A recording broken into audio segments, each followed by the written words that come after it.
Hi everybody. So I am in West Palm Beach, Florida at the Reentry Summit, and I just wanted to share some thoughts with you as this day's events are coming to a close and before we come into tomorrow. But first I have to show you where I'm at. I'm out behind the Airport Hilton Hotel where we are. It's just really gorgeous back here, and I'm sitting on a dock and it's just really pretty. So sharing some pretty with you. We actually, on the way here, we're about 5 minutes away from Trump International Golf Course, so if fun facts, interesting information. Anyway, so we're talking all day long about reentry. This is about reducing recidivism rates. This is about rehabilitation for prisoners, and I don't even have to get into the length of how beneficial this is to society, financially, emotionally, safety-wise. I mean, there's just a million reasons that this is a super important and crucial issue. So, and this is all relevant because I'm working with some people to start a halfway house in South Dakota that is going to be focused in on this area of life. So, I just wanted to share really quickly that the number one biggest thing I have heard universally from start to finish since I got here, from every person, every expert, every researcher, every person with a PhD, every person implementing programs and designing them, every person looking at the statistics, saying this is what's been most effective and most successful. The number one thing that you're going to hear from every single person here is the value of peer support and community involvement. Hands down. I've not found a single person here who isn't preaching it. And that can't just be information that's given to the people who are part of these events and doing the leadership. That is the most crucial piece of information for the people going through it to hear. The family members and the friends of those who are struggling in the revolving door system. You need to know that the number one thing you can do to prevent at-risk youth or at-risk anyone from crime, the number one thing you can do for people who are coming out of prison and needing to get back on their feet is be a support. We listened to a woman talk today who her life story is one of childhood neglect, a family super duper large that was more about, the mom getting financial support than anything else. And she ended up taking care and raising those kids. She was molested.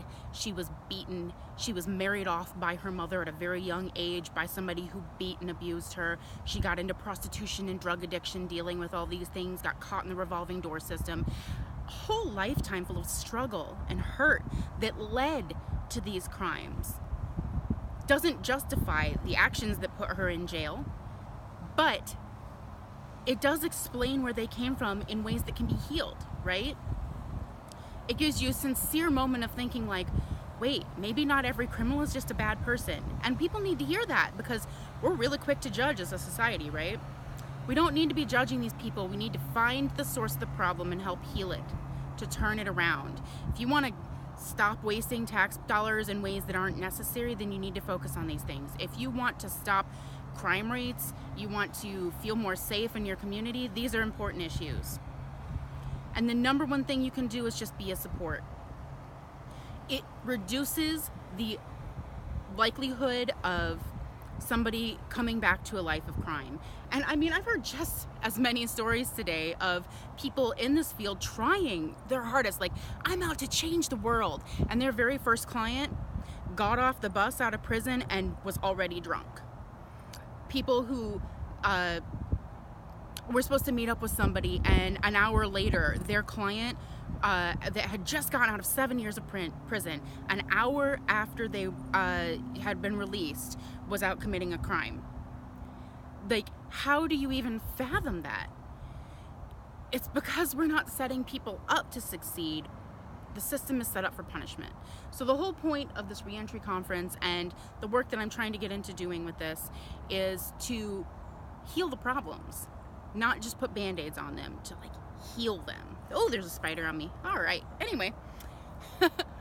So, don't worry, the spider lived.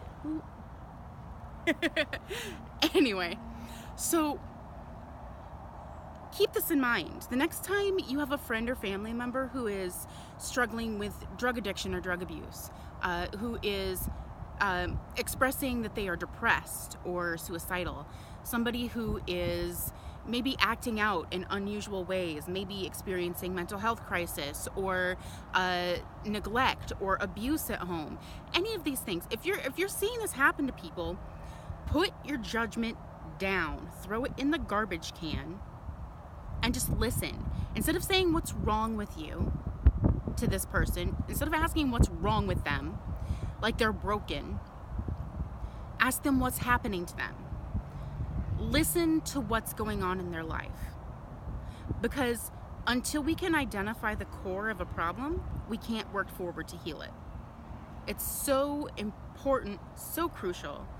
And I just wanted to put that out there because, I mean, this woman that I told you about that was our speaker, one of our speakers today, that went through all of that stuff of being beaten and all that, the one moment that changed her life was that finally, after years and years and years of going through this and getting in and out of the system, one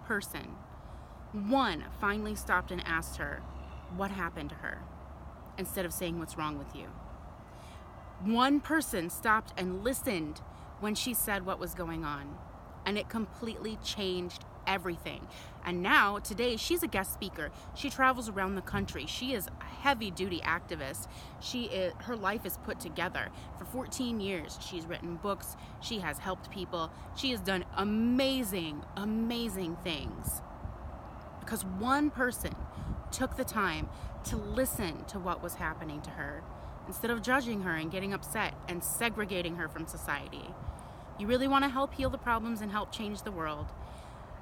Amplify the peer support. Be there for people. Listen. All right, have an awesome day. Mic drop.